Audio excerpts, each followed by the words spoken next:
Hello, students. Welcome to our sixth chapter of English in Use, that is the grammar of anarchy. Now, this is written by Dr. B.R. Ambedkar. It's a prose. Now, let me tell you something about Dr. B.R. Ambedkar. First of all, he is the writer here, and his full name is Dr. Bhim Rao Ramji Ambedkar.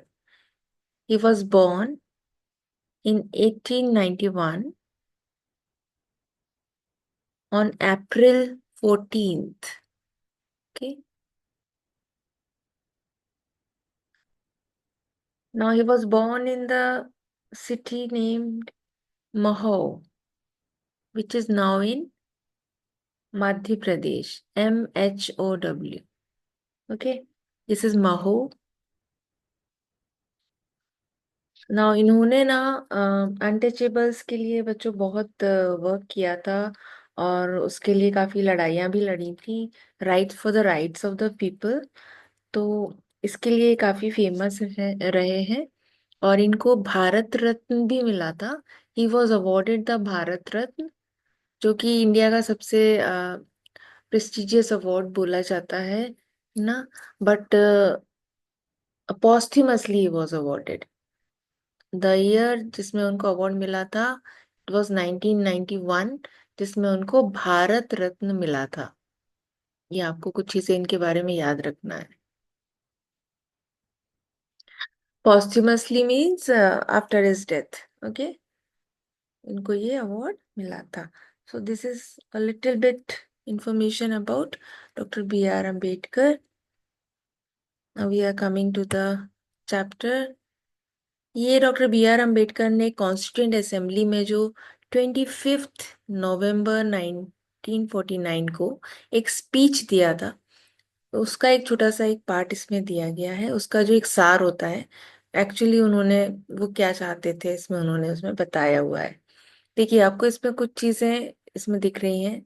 Civil disobedience, non cooperation, satyagraha. I think आपको इन three words से कुछ याद आ रहा होगा। आप महात्मा गांधी से related आपको कुछ चीजें याद आ रही होंगी। So it's like that only. ये तीनों मूवमेंट्स महात्मा गांधी ने किए थे, लेकिन इनके जो थॉट्स थे डॉक्टर बी आर अम्बेडकर के महात्मा गांधी से मैच नहीं करते थे। वो थोड़े से रिवर्स थे। तो एक्चुअल में वो यही चाहते थे, वो उनकी पॉलिसी से खुश नहीं थे। तो वो इन तीनों मेथड्स को सही नहीं मानते थे जो महात्मा गांधी ने लागू किए थे, चलाए थे मूवमेंट्स। उनके हिसाब से इन चीज़ों को देश से हटा देना चाहिए। और ये सारी चीज़ों, अगर हम इकोनॉमिकली और सोशली स्ट्रांग होना चाहते हैं, तो हमको अपने कॉन्स्टिट्यूशन से इन चीज़ों को, कॉन्स्टिट्यूशन लाने के पहले हमको इन चीज़ों को हटाना होगा, क्योंकि ये जो मेथड्स हैं वो सही नहीं मानते थे इंडिया की यूनिटी के लिए और शांति के लिए। उनका ये कहना था कि ये अनकॉन्स्टिट्यूशनल मेथड्स हैं, कॉन्स्टिट्यूशन को ये डिस्टर्ब करेंगे। और ये मेथड्स और कुछ नहीं है, बल्कि इसी को उन्होंने बोला था ये ग्रामर ऑफ एनार्की ही है। जो कि जैसे कि आप लोग ग्रामर पढ़ते हैं, ग्रामर पढ़ने के बाद ही आपको इंग्लिश का नॉलेज होता है, आप इंग्लिश बोलना सीखते हैं। The same way he said कि ये गलत चीज है जो बच्चे सीखेंगे, और इस ग्रामर को उनको नहीं सीखना है इंडिया के लोगों को, because this is the grammar of anarchy, जो कि सारे सिस्टम को खराब करेगी। तो एक बेसिकली वो एक उसका सार था जो मैंने अभी आपको बताया। नाउ एनार्की के बारे में हम देखते हैं कि बेसिकली व्हाट इज एनार्की। तो ये अपोजिट है बच्चों गवर्नमेंट का। गवर्नमेंट क्या होता है? जो भी हम कुछ गवर्नमेंट जिसमें डेमोक्रेसी रहती है। ओके, और democracy is government by the people, for the people and of the people. So इसमें थोड़ी शांति रहती है। लेकिन जहाँ गवर्नमेंट का एंटी कुछ हो गया, तो फिर वो एक रिवॉल्यूशन का फॉर्म ले लेता है। मतलब शांति नहीं रहेगी देश में, लड़ाई झगड़े शुरू हो जाएंगे, कोई किसी की बात नहीं मानेगा, सब अपनी मनमानी करेंगे। तो इस तरीके का जो सिस्टम लागू हो जाएगा, वो सबके लिए नुकसानदायक रहेगा। तो इसीलिए वो इन चीजों को अच्छा नहीं मानते थे। और उन्होंने हमको ग्रामर ऑफ एनार्की का एक छोटा सा आपने एक स्पीच दिया था, उसका ये एक्सट्रैक्ट है आपके सिलेबस में, छोटा सा एक पार्ट है उसका, it's not full speech. But उन्होंने जो constituent of the constituent assembly of India में एक स्पीच दी थी, उस स्पीच को आपको चैप्टर के फॉर्म में दिया गया है।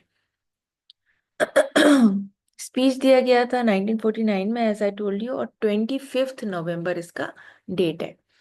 इस स्पीच में अंबेडकर ने लोगों से अर्ज किया था, लोगों से को मतलब वो बताना चाहते थे उनसे, एक तरीके से रिक्वेस्ट करना चाह रहे हैं, अर्ज कर रहे हैं, उनको बोल रहे हैं कि आप इन 3 चीजों को गिव अप कर दो, छोड़ दो। जो मैंने अभी आपको समझाया था, ये तीनों मूवमेंट्स महात्मा गांधी के थे। जब आप आंसर लिखेंगे तो आप इन चीजों को, इफ इट रिक्वायर्स, आप मेंशन कर सकते हैं। तो उन्होंने किस चीज पे जोर दिया था? He laid stress on the constitutional methods to achieve social and economic goals. अगर हम लाइफ में अपने ऑब्जेक्टिव को, अपने एम को पाना चाहते हैं सोशली एंड इकोनॉमिकली, तो उनका कहना था कि हमको कॉन्स्टिट्यूशनल मेथड्स पे ज्यादा ध्यान देना पड़ेगा और इन चीजों से हमको दूर रहना पड़ेगा और अपने देश के लोगों को भी दूर रखना पड़ेगा।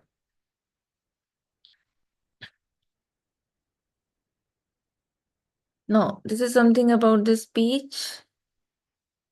एज यू कैन सी, इस तरीके से उन्होंने स्पीच दिया था। This is actual photo, you can see here. अब ये जो स्पीच है, आपको ये डेट बार बार आ रही है, आपको इसको याद रखना है। 25 नवंबर 1949, पार्लियामेंट सेंट्रल हॉल वेन्यू था, जगह का नाम, जगह थी जहां पर उन्होंने ये स्पीच दिया था। और 15 अगस्त 1947 को बच्चों हम आजाद हुए थे, ये आपको पता है, हमारा इंडिपेंडेंस डे है 15 अगस्त 1947।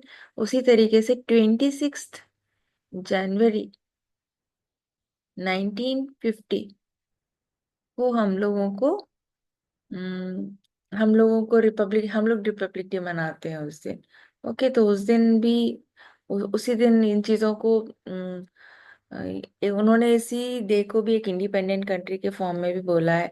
लेकिन वो एक चिंता करते थे कि इंडिया इंडिपेंडेंट तो हो चुकी है और हो जाएगी, लेकिन उसके बाद क्या होगा? क्या वहाँ के लोग, इंडिया के लोग इस आजादी को बचा के रख पाएंगे, या वापस वो किसी से गुलाम बन जाएंगे? ऐसा तो नहीं होगा कि हिस्ट्री अपने आप को रिपीट कर दे।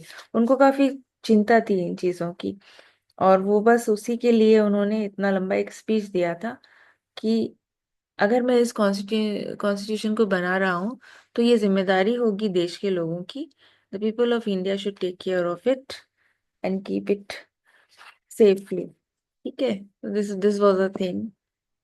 नाउ सेकेंड पॉइंट देखो इसका, it was an edited extract from Ambedkar's closing speech. तो ये स्पीच थी, but it was the closing part. Last में जो बोलते हैं, थोड़े कुछ शब्द बोलते हैं, चंद शब्द, वो इनका पार्ट था। ये वाला जो आपके द ग्रामर ऑफ एनार्की आया हुआ है, ये उसी में से लिया गया है, क्लोजिंग स्पीच कहलाएगी ये, कॉन्स्टिट्यूंट असेंबली में जो उन्होंने दिया था। The speech outlines the diversity of India. ये जो स्पीच है, ये डाइवर्सिटी के बारे में बताती है, इंडिया की डाइवर्सिटी। हम लोग ये जानते हैं, यूनिटी इन डाइवर्सिटी आपने सुना होगा, अनेकता में एकता। ओके, तो तो जो भी डाइवर्सिटीज है, अनेकता है इंडिया में, उसके बारे में उन्होंने थोड़ा बताया है। इसमें एक रोड मैप के बारे में भी बताया गया है, जो कि इंडिया को वो बोलते हैं कि फॉलो करने की जरूरत है। अब उसको अगर अपने आप को टुकड़ों में नहीं बांटना है, फ्रैगमेंट्स में नहीं बांटना है, वो नहीं चाहता है कि उसके इंडिया के ज्यादा टुकड़े हो जाएं, तो फिर उसको इन चीजों का ख्याल रखना पड़ेगा। और मैं एक रोड मैप बता रहा हूँ, उसी रोड मैप के हिसाब से हर सिटीजन को, इंडिया के हर नागरिक को चलना पड़ेगा, तभी हम इसको सफल बना पाएंगे, अपने कॉन्स्टिट्यूशन को। The speech was written between 1947 to 1950, as I told you. Basically it's 1949, तो उन्होंने एक बीच का आपको टाइम दिया है। और ये दो टाइम हमको मालूम है, यहाँ पे हमारा 1947 में इंडिया आजाद हुआ था, और 1950 में हम गणतंत्र कहलाए थे। Okay, it emphasizes the need to build a nation on the basis of social equality. एक ऐसा राष्ट्र बनाने के लिए उन्होंने जोर दिया है जिसमें सोशली लोग इक्वल रहें, इनइक्वालिटी ना रहे इसमें। ओके। तो पॉलिटिशियंस से उनको डर था कि ये पॉलिटिशियंस ऐसा ना हो कि देश का बंटवारा फिर से कर दें अपनी अपने स्वार्थ को लेकर। तो वो काफी चिंतित थे उस चीज से।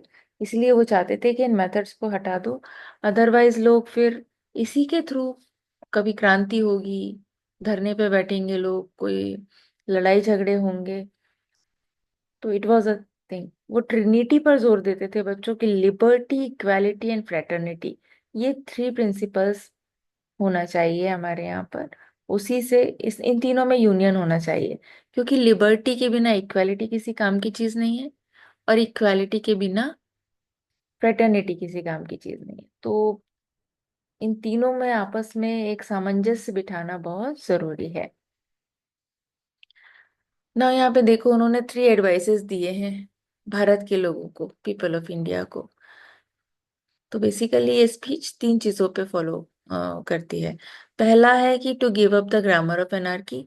गिव अप मतलब त्याग दो, छोड़ दो इसको पूरी तरीके से। इस ग्रामर ऑफ एनार्की को आप लोग भूल जाइए अगर आपको देश को संभाल के रखना है। एंड एनार्की मैंने आपको बता दिया। एनार्की होता है इसका अपोजिट होता है गवर्नमेंट का अपोजिट एनार्की होता है, जिसमें लोगों में वो आपसी तालमेल नहीं बैठता है और अराजकता फैल जाती है। तो बेसिकली इस अराजकता, एनार्की।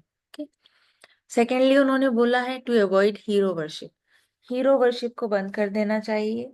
इंडिया के लोग किसी एक को हीरो मान लेते हैं, फिर उसी के हिसाब से वो चलने लगते हैं, उसी की चीजों को फॉलो करने लगते हैं।